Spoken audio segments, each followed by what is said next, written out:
بیچ راستے میں تھے حضرت خالد بن ولید، یہ مسیلمہ کذاب کو قتل کر کے آ رہے تھے، حضرت ابوبکر نے یہیں سے خط لکھ دیا خالد بن ولید کو کہ مدینے مت آنا، جتنے صحابہ تمہارے ساتھ بچے ہیں ان سب کو لے کر کے عراق کی فتح کرنے چلے جانا۔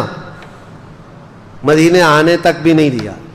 حضرت خالد بن ولید خط کو چومتے ہیں اور وہیں سے عراق چل پڑتے ہیں۔ ان میں سے کوئی ایک نے بھی یہ نہیں کہا گھر جائیں گے آرام کریں گے۔ حضرت خالد بن ولید اپنے صحابہ جتنے تھے بچے ہوئے ان کو لے کر حضرت مثنیٰ کے ساتھ جمع ہو گئے اور عراق کی طرف چل پڑے۔ اللہ اکبر، میں اب یہ ساری چیزیں بیان بھی نہیں کر پاؤں گا، اتنی فتوحات حضرت خالد بن ولید کی ہیں، نام یاد نہیں رہ جاتے۔ جاتے ساتھ آپ نے عراق کی سرحد پر داخلہ کیا، اور جو وہاں کا باج گزار تھا، جو بادشاہ بنا ہوا عراق کا تھا، وہ ایران کا باج گزار، ایران کا وزیر تھا، وہ بھی کٹر آتش پرست۔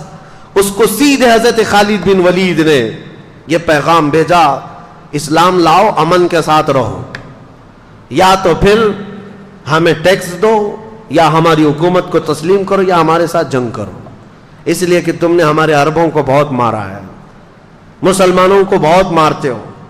جیسے حضرت خالد بن ولید کا یہ خط پہنچا تو عراق کا جو باج گزار تھا وہ حیرت میں آیا، کہا مسلمانوں کی اتنی ہمت کی یہاں تک آ گئے، اور اس نے ایران کے بادشاہ کو خط لکھ کر کے بھیجا کہ ایک لشکر آیا ہے مسلمانوں کا۔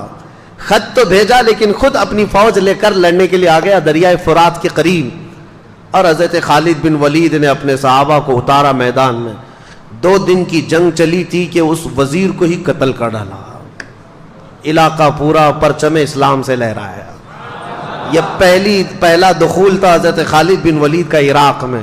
عراق، اور اس کے بعد جیسے جیسے آگے گزرتے گئے، خسرو پرویز جو بادشاہ تھا ایران کا، اسے خبر ملی کہ عراق میں لوگ داخل ہو گئے، میرے وزیر کو مار بھی ڈالا، تو اپنے 2 مشہور وزیروں کو اس نے طلب کیا جن کو اس زمانے کی آگ کہا جاتا تھا، ان کے ساتھ اس خسرو پرویز نے 1 لاکھ کی فوج دے کر بھیجا کہ یہ خالد بن ولید کا معرکہ سر کراؤ۔ اب یہاں حضرت خالد بن ولید کے انٹرنس کو روکنے کے لیے ایران کی بہت بڑی فوج آئی تھی۔ حضرت خالد بن ولید صرف طاقت اور یہ تلوار کے جوہر سے نہیں، اپنی حکمت سے جیتتے تھے۔ وہ ایسی حکمت اپناتے تھے جنگوں میں، صحابہ کی ٹکڑیاں کہاں چھپاتے کسی کو پتہ بھی نہیں چلتا، ہر ایک کو تازہ دم میدان میں اتارتے تھے، ہر ایک کو جوہر کے ساتھ اتارتے۔ اور جو 2 آئے تھے، یزدگرد ان کا کچھ نام تھا، یہ جو ایران کے بادشاہ کے، ان کا مقابلہ دریائے فرات پر حضرت خالد بن ولید نے ایسا کیا کہ ان میں سے ایک کو قتل کیا اور ایک کو وزیر کے بادشاہ کے پاس بھاگنے پر مجبور کیا، اور باقی فوج کو تتر بتر کر دیا۔ اور ایرانی فوج میں ایسی ہیبت طاری ہوئی کہ وہ بدکے ہوئے گھوڑوں کی طرح بھاگتے تھے اور کہتے تھے جنات آ گئے ہمارے ہاں، جنات آ گئے۔ یہ چند صحابہ کی جماعت تھی۔ عراق میں داخل ہوتے گئے، عراق کا کافی حصہ خالی ہو گیا، تو حضرت خالد بن ولید نے حضرت قعقاع ایک صحابی ہیں ان کو عراق کا گورنر بنایا، اور وہاں سے پھر نکل پڑے، کہا میں اب ملک شام بھی فتح کر کے رہوں گا۔ مدینے واپس نہیں آئے۔ اللہ اکبر، اس بطل جلیل کو لاکھوں سلام۔ خالد بن ولید سیف اللہ المسلول، میں سوچتا ہوں کیا ان کا گھر نہیں تھا، کیا ان کے بیوی بچے نہیں تھے، مہینوں گزارتے تھے، اور خالد بن ولید نے پورا عراق فتح کر لیا تھا۔ عراق فتح کر کے وہاں صحابہ کو گورنر بنایا اور واپس نکلے ملک شام کی طرف۔ ملک شام آئے، حمص کا علاقہ، حلب کا علاقہ، جہاں رومیوں کی حکومت تھی، تو انہوں نے ایک سپر پاور سے ٹکر تو آلریڈی لے لی تھی۔ ایک سپر پاور پرشین امپائر تھے، ان سے تو چھیڑ چھاڑ ہو گئی تھی، ان کے ہزاروں کو مارا بھی تھا۔ ملک شام میں رومن امپائر کا قبضہ تھا، خالد بن ولید نے ان کو بھی چھیڑ دیا۔ 2 بڑی سپر پاور طاقتیں اس زمانے کی، پرشین امپائر اور رومن امپائر، اور دونوں کو چھیڑنے والا، دونوں کو اٹھانے والا اور دونوں کو کھدیڑنے والا ایک ہی صحابی خالد بن ولید، ایک ہی صحابی۔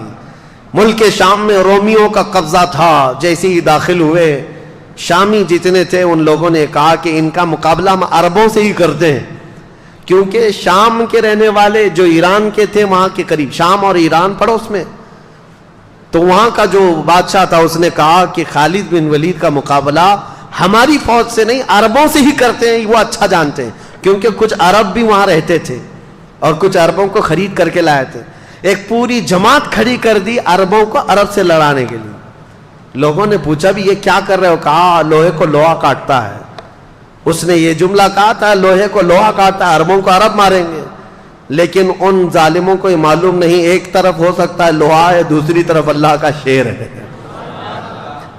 وہاں سیف اللہ المسلول ہے۔ اور عربوں کے اس قبیلے کو لا کر کھڑا کیا حضرت خالد بن ولید نے، ایک ہی دن میں ان پورے عربوں کا کام تمام کر دیا، ایک ہی دن۔ اس پورے سفر میں سیدنا خالد بن ولید نے تقریباً 26 جنگیں لڑی اور ہر جنگ میں فتح کا جھنڈا لہرایا ہے، ہر جنگ میں۔ عراق داخل ہوئے، شام میں داخل ہوئے، حتیٰ کہ وہ آنے کو تیار نہیں تھے، خلیفہ اسلام حضرت ابو بکر کا خط آیا کہ اب تو مدینے واپس آ جاؤ، اب آ جاؤ۔ ابھی ایران فتح نہیں ہوا تھا۔ جب حضرت خالد بن ولید کو دوبارہ بلایا گیا تب وہ واپس مدینہ طیبہ تشریف لائے۔ اتنے علاقے قبضہ کر کے آئے تھے، فتح کر کے آئے تھے۔ میں آپ کو بتاؤں یہ صدیق اکبر کے زمانے کے ہونہار سپہ سالار، جنہوں نے اسود انسی جیسے دجال کو مارا تھا، جنہوں نے طلحہ بن خالد جو جھوٹی نبوت کا دعوے دار تھا اس کو ختم کیا تھا، مسیلمہ کذاب کو دھول چڑھایا تھا، اور ایرانی طاقتوں کے نشے کو چور چور کر دیا تھا، عراق کو فتح کیا، شام کو فتح کیا، واپس مدینہ طیبہ میں آئے۔ خالد بن ولید رضی اللہ تعالیٰ عنہ کی حضور کے ساتھ جو زندگی گزری وہ صرف 4 سال کی ہے، صرف 4 سال کی صحبت ہے میرے آقا صلی اللہ تعالیٰ علیہ وسلم کی۔ اس 4 سال کی صحبت کا عالم یہ ہے۔ اور پھر فرماتے ہیں پوری زندگی میں انہوں نے 125 جنگیں لڑی۔ انشاءاللہ العزیز کل ان کی باقی جنگیں بھی بتاؤں گا جو حضرت عمر کے زمانے میں لڑی، حضرت عمر کا دور۔ یہ خلافت صدیق اکبر کے اہم واقعات جو میں نے بتایا آپ کو، فتوحات اسلام بڑھتی گئیں، اسلام مدینے سے نکلا ہے، پھر عراق میں پہنچ گیا، ملک شام میں پہنچ گیا، خطہ عرب جو آج کا ہے حجاز نجد تک پہنچ گیا، یمن تک چلا گیا۔ حضرت ابوبکر صدیق کے زمانے میں یہ اسلام کی سرحدیں تقریباً 15 لاکھ اسکوائر کلومیٹر تک پھیل گئی تھی، بہت دور تک جا چکی تھی۔ یہ صدیق اکبر کا زمانہ بہت ہی روشن زمانہ تھا، لیکن آپ کو زیادہ دن نہیں ملے۔ ٹوٹل آپ کے پاس 2 سال 3 مہینے تھے خلافت کے۔ 60 سال کی عمر تو تقریباً ہو چکی تھی آپ کی جب آپ خلافت پر آئے، اور 63 سال کی عمر میں آپ وفات پائے، جتنی رسول اللہ صلی اللہ علیہ وسلم کی ظاہری زندگی تھی۔ حضرت ابوبکر صدیق رضی اللہ تعالیٰ عنہ کی خلافت میں صرف یہ معاملات نہیں تھے، بلکہ حکومت کا ایسا نظام قائم کیا تھا، شعبے بنا دیے تھے۔ حضور کے زمانے میں یہ سب چیزیں تو ہوئی نہیں تھی، لیکن آپ نے بعد میں یہ سب شعبے بنائے، فوجیوں کے دستے الگ الگ بنائے، امیر العسکر، امیر لشکر کا ایک امیر بنایا، اور الگ الگ ٹکڑیوں کو تربیت دیا۔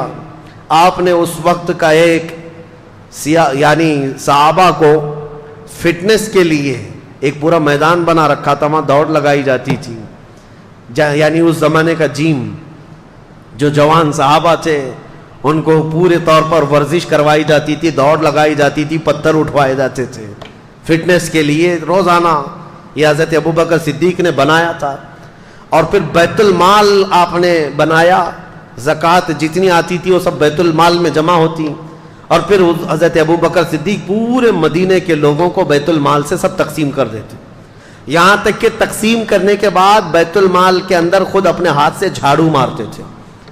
تو وہ لوگ کہتے کہ آپ جھاڑو کس لیے لگاتے ہیں؟ کہتے کہیں کوئی درہم گرا ہوا نہ رہ جائے جو مسلمانوں میں تقسیم ہونے سے رہ جائے، جھاڑو لگا دیتے۔ بیت المال کا نظام آپ نے قائم فرمایا، اور اس کے بعد آپ نے باضابطہ طور پر قرآن کو جمع کرنے کے لیے صحابہ کو منتخب کیا، پھر امیر بنایا، مسجدیں تعمیر کرنا شروع کیا۔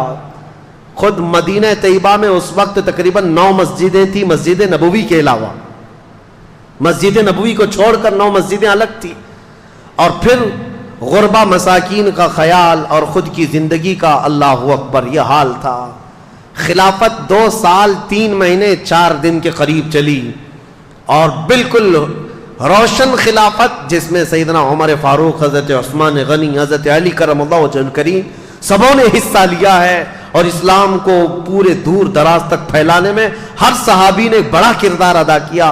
حضرت ابوبکر نے ابی بن کعب کو امامت کے لیے مقرر کیا، قرآن سکھانے کے لیے حضور صلی اللہ علیہ وسلم نے ان کے لیے فرمایا تھا، ان کو امام بنایا گیا۔ حضرت عبداللہ بن مسعود فقہ کے بڑے صحابی تھے، ان کا مدرسہ بنایا گیا۔